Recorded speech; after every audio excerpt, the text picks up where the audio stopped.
আর এই পানিটা তো মনে হচ্ছে নষ্ট, আরে ফালিয়ে দে পানটা। আমার মাজা তো ভেঙে গেল রে শালা তোর জন্য, দাঁড়া এখনই তোকে মেরে ফেলবো। আরে শালা তুই কে রে, তোর জন্য আমার মাজাটাই ভেঙে গেল। আরে ভাই প্লিজ আমাকে মাফ করে দাও।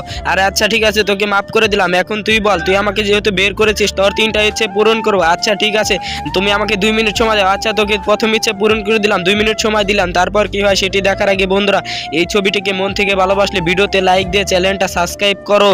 আরে শালা এসব কি বলে রে, আমার প্রথম ইচ্ছা বলে পূরণ হয়ে গেছে। আচ্ছা তুমি আমার প্রথম ইচ্ছাটা কেটে দাও। আচ্ছা এই ইচ্ছাটাও তোর পূরণ করলাম, আমি তোর প্রথম ইচ্ছা কেটে দিলাম। আরে শালা এসব কি বলে, আমার 2টি ইচ্ছা তো নষ্ট করে ফেললো। আর আমার 3 নাম্বার ইচ্ছে হলো কি আমি তোমার সব শক্তি চাই, তুমি কি তোমার সব শক্তি আমাকে দিতে পারবে? হ্যাঁ তুমি যেহেতু আমার সব শক্তি নিতে চাও, আচ্ছা তোমাকে দিয়ে দিতেছি, দাঁড়াও এই তো ধরো আমার সব শক্তি তোমাকে দিয়ে দিলাম। আরে হা হা হা, তুমি তো এখন আমাকে তোমার সব শক্তি দিলে। আরে ভাই তুমি তো আমাকে মুক্ত করে দিলে, এইগুলো তো হচ্ছে গরিবের আলাদিনরা যা পরে। আরে ভাই তুমি এসব কি বলতেছো, আমি এখন কি করবো? হা হা হা।